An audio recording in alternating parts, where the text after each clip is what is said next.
Act 2 of The Life and Death of King John by William Shakespeare. Scene 1.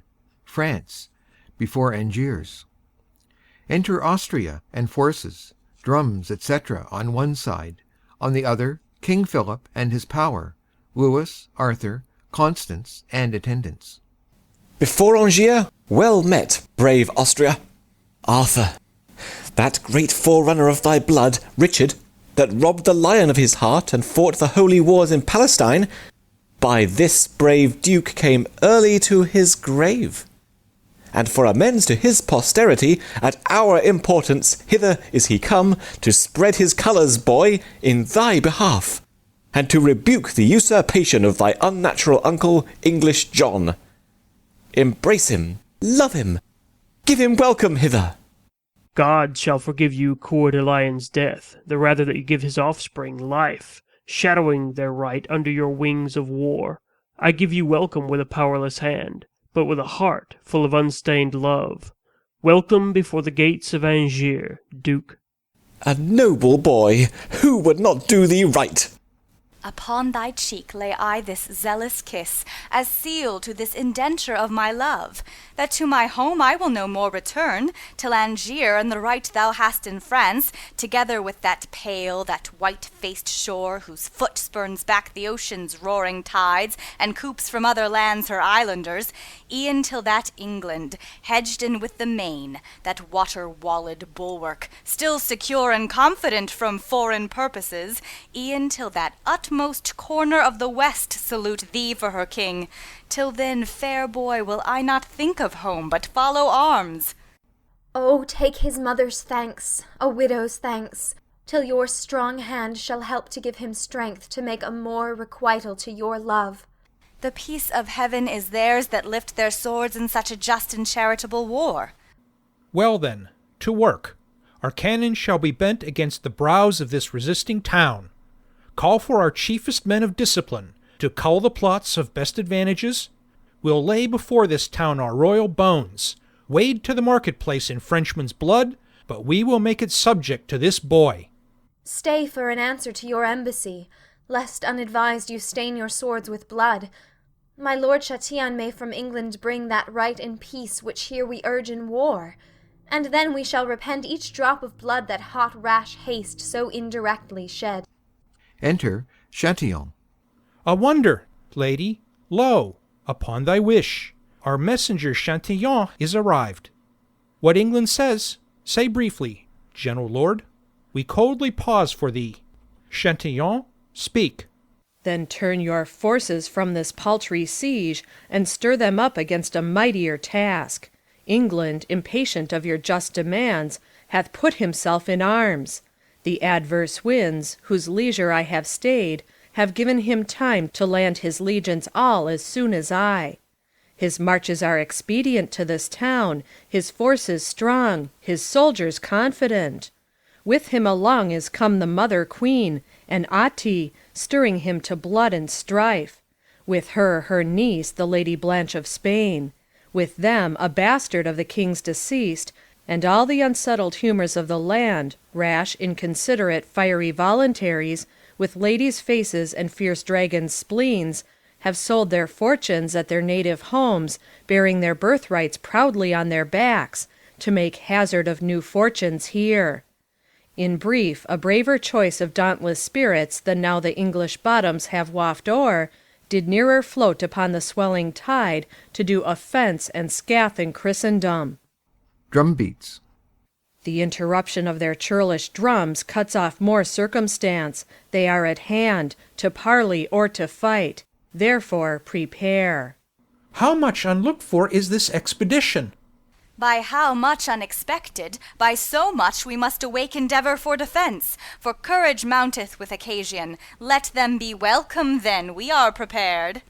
Enter King John, Queen Eleanor, Blanche, the bastard, lords and forces.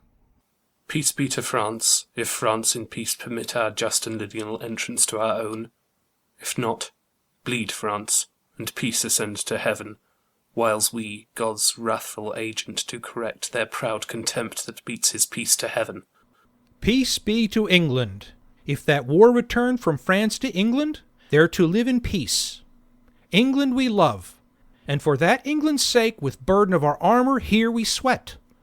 This toil of ours should be a work of thine, but thou from loving England art so far, that thou hast underwrought his lawful king, cut off the sequence of posterity, outfaced infant state, and done a rape upon the maiden virtue of the crown. Look here upon thy brother Geoffrey's face. These eyes, these brows, were moulded out of his. This little abstract doth contain that large which died in Geoffrey, and the hand of time shall draw this brief into as huge a volume. That Geoffrey was thy elder brother born, and this his son. England was Geoffrey's right, and this is Geoffrey's. In the name of God, how comes it then that thou art called a king, when living blood doth in these temples beat, which owe the crown that thou o'ermasterest? From whom hast thou this great commission, France, to draw my answer from thy articles? From that supernal judge, that stirs good thoughts in any breast of strong authority, to look into the blots and stains of right. That judge hath made me guardian to this boy, under whose warrant I impeach thy wrong, and by whose help I mean to chastise it. Alack, thou dost usurp authority. Excuse, it is to beat usurping down. Who is it thou dost call usurper, France? Let me make answer, thy usurping son. Out, insolent! Thy bastard shall be king, that thou mayst be a queen, and check the world. My bed was ever to thy son as true as thine was to thy husband, and this boy liker in feature to his father Geoffrey than thou and John in manners, being as like as rain to water or devil to his dam. My boy a bastard! By my soul, I think his father never was so true begot. It cannot be, and if thou wert his mother. There's a good mother, boy, that blots thy father. There's a good grandam, boy, that would blot thee. Peace! Hear the crier. What the devil art thou?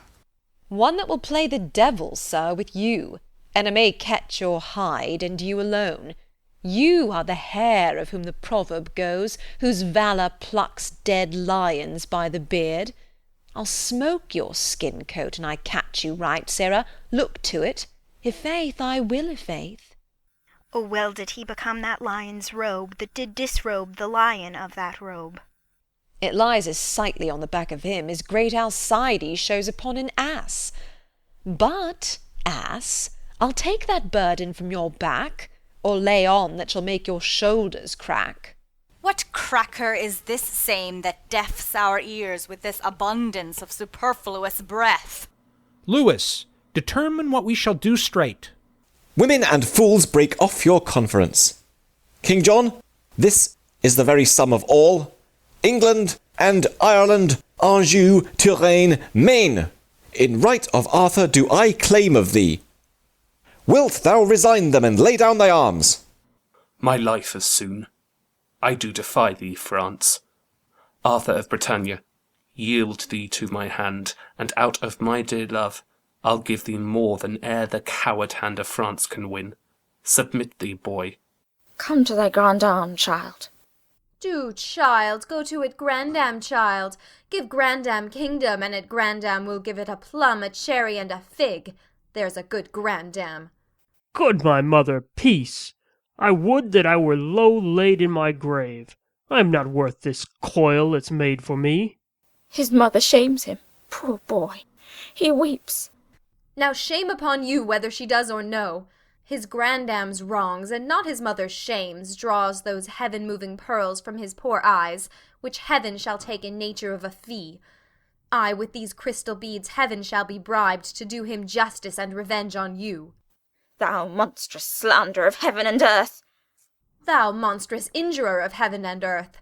Call not me slanderer. Thou and thine usurp the dominations, royalties, and rights of this oppressed boy. This is thy eldest son's son, infortunate in nothing but in thee. Thy sins are visited in this poor child.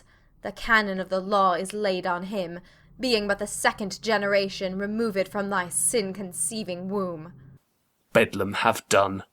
I have but this to say, that he's not only plagued for her sin, but God hath made her sin and her the plague on this removed issue. Plague for her, and with her plague. Her sin his injury, her injury the beetle to her sin, all punished in the person of this child, and all for her, a plague upon her. Thou unadvised scold! I can produce a will that bars the title of thy son. Ay, who doubts that? A will, a wicked will, a woman's will, a cankered grandam's will. Peace, lady, pause, or be more temperate. It ill beseems this presence to cry aim to these ill-tuned repetitions. Some trumpet summon hither to the walls these men of Angiers. Let us hear them speak whose title they admit, Arthur's or John's. Trumpet sounds. Enter certain citizens upon the walls. Who is it that hath warned us to the walls? 'Tis France, for England. England for itself, you men of Angiers, and my loving subjects. You loving men of Angiers, Arthur's subjects, our trumpet called you to this gentle parley. For our advantage, therefore hear us first. These flags of France that are advanced here, before the eye and prospect of your town, have hither marched to your endamagement. The cannons have their bowels full of wrath, and ready mounted are they to spit forth their iron indignation gainst your walls. All preparation for a bloody siege, all merciless proceeding by these French confronts your city's eyes, your winking gates. And but for our approach, those sleeping stones, that, as a waist doth girdle you about, by the compulsion of their ordinance, by this time from their fixed beds of lime, had been dishabited, and wide havoc made for bloody power to rush upon your peace. But on the sight of us, your lawful king, who painfully with much expedient march have brought a counter-check before your gates, to save unscratched your city's threatened cheeks. Behold, the French amazed vouchsafe a parley. And now, instead of bullets, wrapped in fire, to make a shaking fever in your walls, they shoot but calm words folded up in smoke, to make a faithless error in your ears, which trust accordingly, kind citizens, and let us in, your king, whose laboured spirits, forewearied in this action of swift speed, crave harbourage within your city walls. When I have said, make answer to us both. Lo, in this right hand, whose protection is most divinely vowed upon the right of him it holds, stands young Plantagenet, son to the elder brother of this man, and king o'er him and all that he enjoys. For this downtrodden equity, we tread in warlike march these greens before your town, being no further enemy to you than the constraint of hospitable zeal in the relief of this oppressed child religiously provokes. Be pleased then to pay that duty which you truly owe to that owes it, namely this young prince. And then our arms, like to a muzzled bear, save in aspect, hath all offence sealed up. Our cannon's malice vainly shall be spent against the invulnerable clouds of heaven, and with a blessed and unvexed retire, with unhacked swords and helmets all unbruised, we will bear home that lusty blood again, which here we came to spout against your town, and leave your children, wives and you in peace.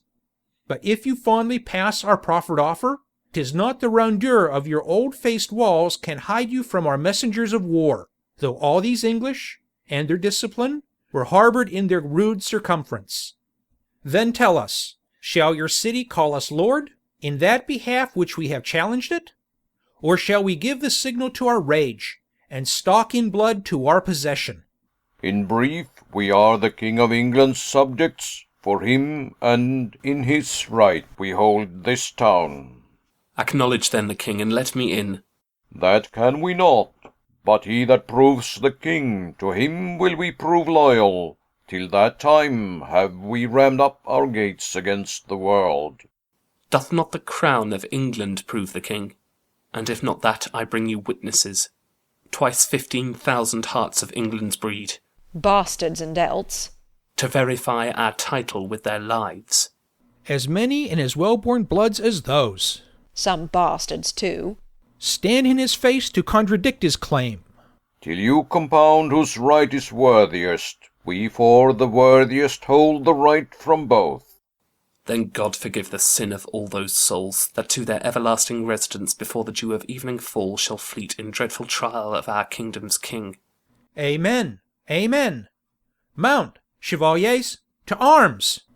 St. George, that swinged the dragon, and ere since on his horseback at mine hostess' door, teach us some fence. To Austria.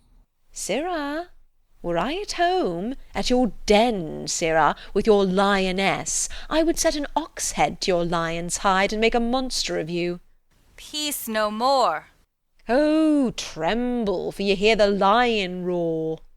Up higher to the plain, where we'll set forth in best appointment all our regiments. Speed, then, to take advantage of the field. It shall be so, and at the other hill command the rest to stand. God and our right. Exeunt.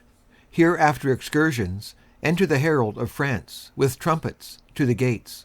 You men of Angiers, open wide your gates, and let young Arthur, Duke of Bretagne, in, who by the hand of France this day has made much work for tears in many an English mother, whose sons lie scattered on the bleeding ground. Many a widow's husband grovelling lies, coldly embracing the discoloured earth, and victory with little loss doth play upon the dancing banners of the French, who are at hand, triumphantly displayed, to enter conquerors and to proclaim Arthur of Bretagne England's king and yours. Enter English herald with trumpet.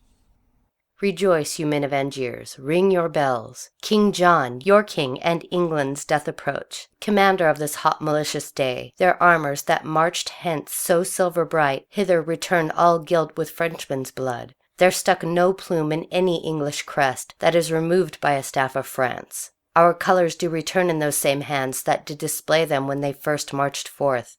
And like a troop of jolly huntsmen, come our lusty English, all with purpled hands, dyed in the dying slaughter of their foes. Open your gates, and give the victors way. Heralds, from off our towers we might behold, from first to last, the onset and retire of both your armies, whose equality by our best eyes cannot be censured. Blood hath bought blood, and blows have answered blows.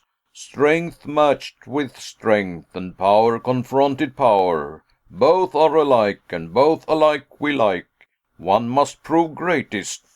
While they weigh so even, we hold our town for neither, yet for both. Re-enter King John and King Philip with their powers, severally. France, hast thou yet more blood to cast away? Say, shall the current of our right run on? Whose passage, vexed with thy impediment, shall leave his native channel and o'erswell, with course disturbed, even thy confining shores, unless thou let his silver water keep a peaceful progress to the ocean. England, thou hast not saved one drop of blood, in this hot trial, more than we of France, rather lost more. And by this hand I swear, that sways the earth this climate overlooks, before we will lay down our just-born arms, we will put thee down, 'gainst whom these arms we bear, or add a royal number to the dead, gracing the scroll that tells of this war's loss with slaughter coupled to the name of kings. Ha! Majesty! How high thy glory towers when the rich blood of kings is set on fire! How now doth death line his dead chaps with steel! The swords of soldiers are his teeth, his fangs, and now he feasts, mousing the flesh of men in undetermined differences of kings. Why stand these royal fronts amazed thus? Cry havoc, kings! Back to the stained field, you equal potents, fiery kindled spirits! Then let confusion of one part confirm the other's peace. Till then, blows, blood, and death. Whose party do the townsmen yet admit? Speak, citizens, for England. Who's your king? The King of England, when we know the king. Know him in us, that here hold up his right. In us, that are our own great deputy, and bear possession of our person here, lord of our presence, Angiers, and of you. A greater power, then we denies all this. Until it be undoubted, we do lock our former scruple in our strong barred gates. Kinged of our fears, until our fears resolved, be by some certain king purged and deposed. By heaven, these scroyles of Angers flout you, kings, and stand securely on their battlements, as in a theatre, whence they gape and point at your industrious scenes and acts of death. Your royal presences be ruled by me. Do, like the mutines of Jerusalem, be friends awhile, and both conjointly bend your sharpest deeds of malice on this town. By east and west let France and England mount their battering cannon charged to the mouths, till their soul-fearing clamours have brawled down the flinty ribs of this contemptuous city. I'll play incessantly upon these jades, even till unfenced desolation leave them as naked as the vulgar air. That done, dissever your united strengths, and part your mingled colours once again. Turn face to face, and bloody point to point. Then, in a moment, Fortune shall cull forth out of one side her happy minion, to whom in favour she shall give the day, and kiss him with a glorious victory. How like you this wild counsel, mighty states? Smacks it not something of the policy? Now, by the sky that hangs above our heads, I like it well. France, shall we knit our powers and lay this Angiers even to the ground, then after fight who shall be king of it? And if thou hast the mettle of a king, being wronged as we are by this peevish town, turn thou the mouth of thy artillery as we will ours against these saucy walls. And when that we have dashed them to the ground, why then defy each other, and pell-mell make work upon ourselves, for heaven or hell. Let it be so. Say, where will you assault? We from the west will send destruction into this city's bosom. I from the north. Our thunder from the south shall rain their drift of bullets on this town. O prudent discipline, from north to south, Austria and France shoot in each other's mouth. I'll stir them to it. Come, away, away! Hear us, great kings. Vouchsafe a while to stay, and I shall show you peace and fair-faced league. Win you this city without stroke or wound. Rescue those breathing lives to die in beds, that here come sacrifices for the field. Persevere not, but hear me, mighty kings. Speak on with favour. We are bent to hear. That daughter there of Spain, the Lady Blanche, is niece to England. Look upon the years of Louis the Dauphin, and that lovely maid. If lusty love should go in quest of beauty, where should he find it fairer than in Blanche? If zealous love should go in search of virtue, where should he find it purer than in Blanche? If love ambitious sought a match of birth, whose veins bound richer blood than Lady Blanche? Such as she is in beauty, virtue, birth, is the young Dauphin every way complete. If not complete of say, he is not she. And she again wants nothing to name want, if want it be not that she is not he. He is the half part of a blessed man, left to be finished by such as she. And she, a fair divided excellence, whose fullness of perfection lies in him. Oh, two such silver currents, when they join, do glorify the banks that bound them in, and two such shores, to two such streams made one, two such controlling bounds shall you be, kings, to these two princes, if you marry them. This union shall do more than battery can to our fast-closed gates. For at this match, with swifter spleen than powder can enforce, the mouth of passage shall we fling wide ope, and give you entrance. But without this match, the sea enraged is not half so deaf, lions more confident, mountains and rocks more free from motion, no, not death himself in mortal fury half so peremptory, as we to keep this city. Here's a stay that shakes the rotten carcass of old Death out of his rags. Here's a large mouth indeed, that spits forth death and mountains, rocks and seas, talks as familiarly of roaring lions as maids of 13 do of puppy dogs. What cannoneer begot this lusty blood? He speaks plain cannon fire and smoke and bounce. He gives the bastinado with his tongue. Our ears are cudgelled. Not a word of his but buffets better than a fist of France. Zoons, I was never so bethumped with words since I first called my brother's father dad. Son, list to this conjunction, make this match. Give with our niece a dowry large enough, for by this knot thou shalt so surely tie thy now unsured assurance to the crown, that yon green boy shall have no son to ripe the bloom that promiseth a mighty fruit. I see a yielding in the looks of France. Mark how they whisper, urge them while their souls are capable of this ambition, lest zeal, now melted by the windy breath of soft petitions, pity and remorse, cool and congeal again to what it was. Why answer not the double majesties this friendly treaty of our threatened town? Speak, England, first, that hath been forward first to speak unto this city. What say you?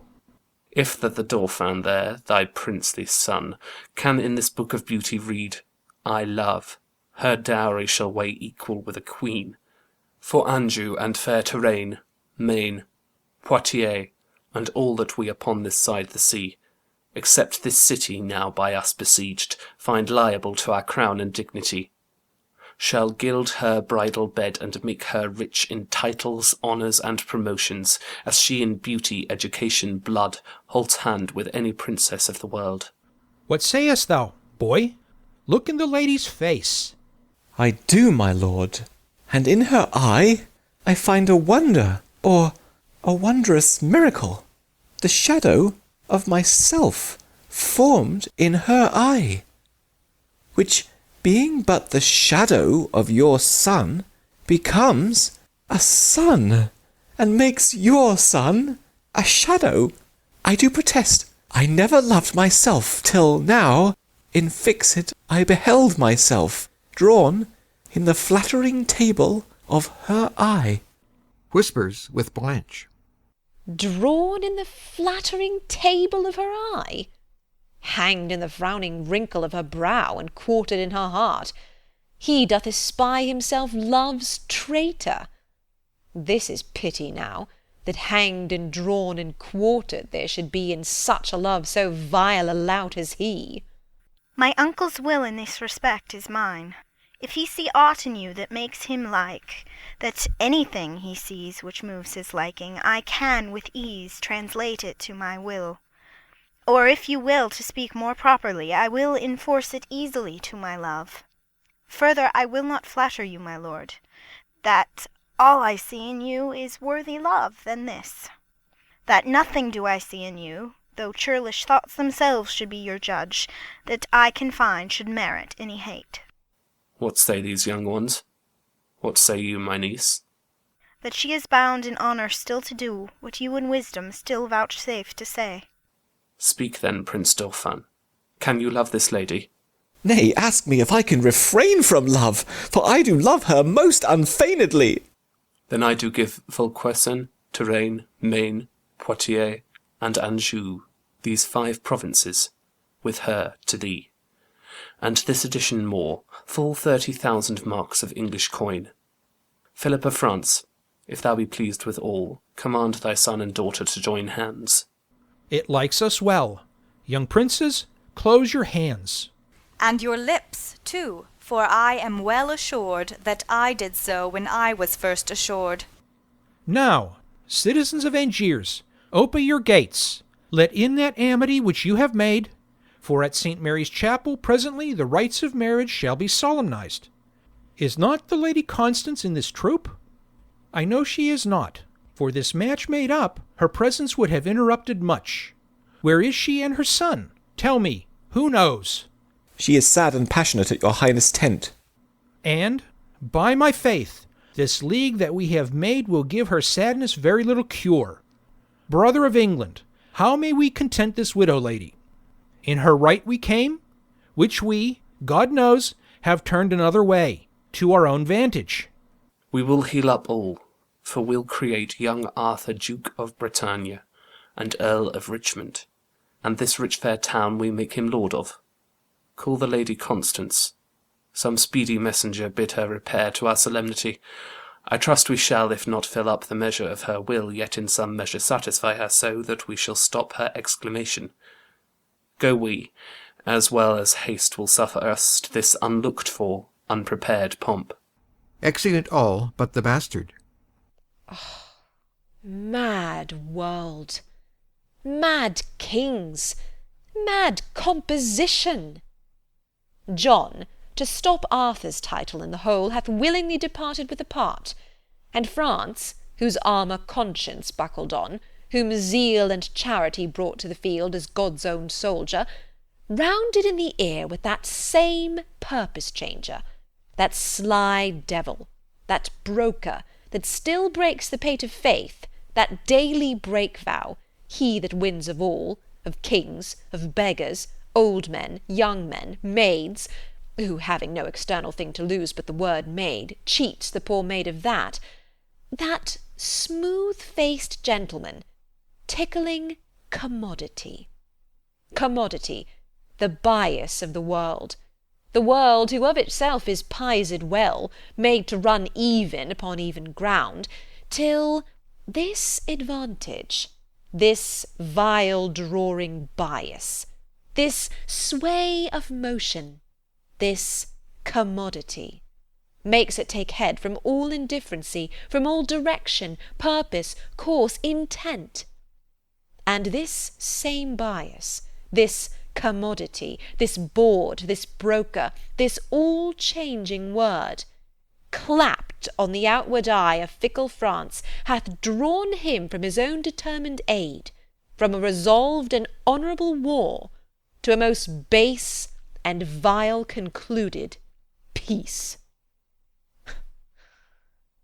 And why rail I on this commodity? But for because he has not wooed me yet. Not that I have the power to clutch my hand when his fair angels would salute my palm, but for my hand, as unattempted yet, like a poor beggar raileth on the rich. Well, whiles I am a beggar, I will rail and say there is no sin but to be rich. And being rich, my virtue then shall be to say there is no vice but beggary. Since kings break faith upon commodity, gain be my lord, for I will worship thee. Exit. End of Act 2.